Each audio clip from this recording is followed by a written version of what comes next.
Hello again. This is Ross at MDEV 25. We're doing some MDEV creator conversations, and we're talking with Brennan from Midwest Goodbye. Brennan is a bit of a sound guy. Tell me a little bit more about your involvement with Midwest Goodbye. Yeah, sure. So I was the audio lead and composer for Midwest Goodbye. So I did the music primarily and then oversaw some of the sound effects and things like that. So anything that you hear on the game, I had some hand on making sure it worked well. Sure. So sound and music are an intensely emotional medium, and Midwest Goodbye is a game about feelings, as you know, loss, growing up, all of those things. When you're trying to set the tenor for a game that has such an emotional tone, where do the inspirations come from? Sure. So inspirations in terms of other games, the ones we were looking at for development of the game, we were looking at Inscription for our card game stuff, as well as Unpacking for our narrative side of the game.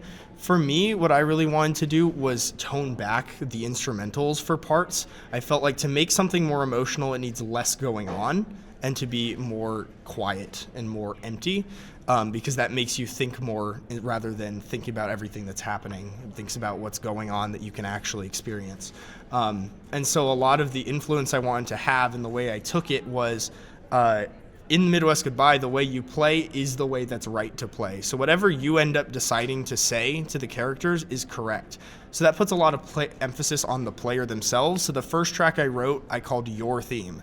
The theme for the player, it's the song that plays when you're making the decision before you even talk to any characters or are in the house. So I wanted to take it in the direction of like, what does it sound like to be in this world? What does my music sound like? And then I wrote everything off of that.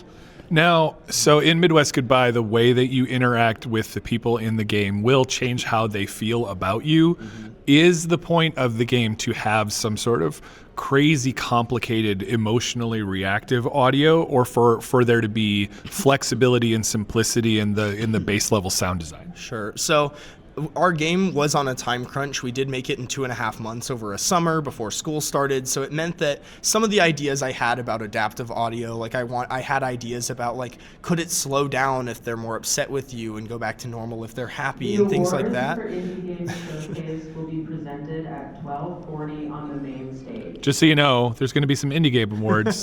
It's going to be great. This is what happens when you're at conferences. So we were talking about audio and crunch. Yeah. So I was like, what happens if I run out of time and can't make it adaptive? And that is ultimately what happened. I had to just get something in the game. So I got to focus more on what does each character's identity sound like. And that got to take more of a forefront than actual like the adaptive stuff. Does that kind of answer the question? Yeah, I mean, as a person who was able to play a part of the game in Indie Alley today, I don't think I heard or felt the limitation. I just felt the feeling. Yeah. So like the shipping is the thing that eventually counts, even if there is a beautiful grand plan. I think you nailed the emotional journey, even if it was more simplistic than you originally were going for. Now, talking about the Midwest Goodbye. Talk about how the team comes together and how this specific game is moving along. Sure. So it comes together from a lot of our team were seniors or about to be seniors. It's over the summer, and they know that they've got their capstone project coming up. And this is at Bradley, right? Yes, at Bradley University. So they're like, we know we got to make our big project, the thing that is what helps us graduate, and that can be a little scary because it's a big thing. It's the important game. So they were like, well, what if we do capstone before capstone? So our team lead Jacqueline went to like 17 of us and said, hey, would you be willing to spend your summer making something to prepare us for this? So 18 of us all worked together to make a game over the summer just to prepare us for capstone, but also make a portfolio piece, get some practice on working in a bigger team, because a lot of the stuff we'd done had only been like a max of 8 people at that point. So largely on that. And then looking forward, all of us, or not all of us, most of us are looking at taking it and doing some of the polished things and things that might need a little slight tweaking in the future, because we are hoping that a couple other showcases we could take this to in the future. So we're hoping to move forward with that. Awesome. So obviously this is a project with a lot of people. Is there anybody that you wanted to shout out to give credit or thanks for, given you have a little bit of a platform to do so. Sure. I mean, I'd like to shout out Joe, who is our sound designer, since he's the guy I'm mostly working with. I mean, he's the one who taught me a lot of what I know with middleware, with Fmod, with sound design in general, how to integrate that with Unity. So big appreciation to him and the way he does his work, as well as some of the funny directions he took things with. Like, we were thinking about, could we do voice acting, things like that, and decided it might be better to just do like small little emotion, like emotive responses, like if in a response to something you say, and just a lot of props to him for the way he took that and did the sound stuff. That was. I will say, as a game player, I fully thought you were doing that to make it more localization friendly, because just an emotive sound makes only the text need to be translated, and having to do voice acting over and over in different languages would be a bigger lift. And so that was where my assumption was there. But yeah, any other thoughts coming out?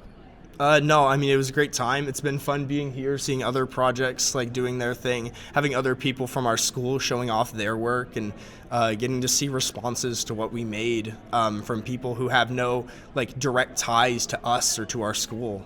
It's been really cool. Fair enough.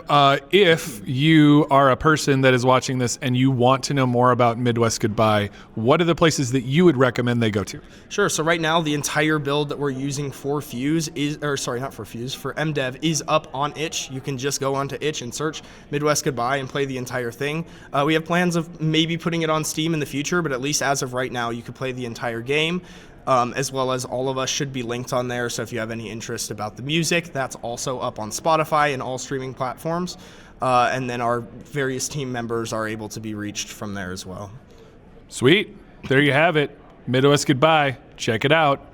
Ross from MDEV signing off.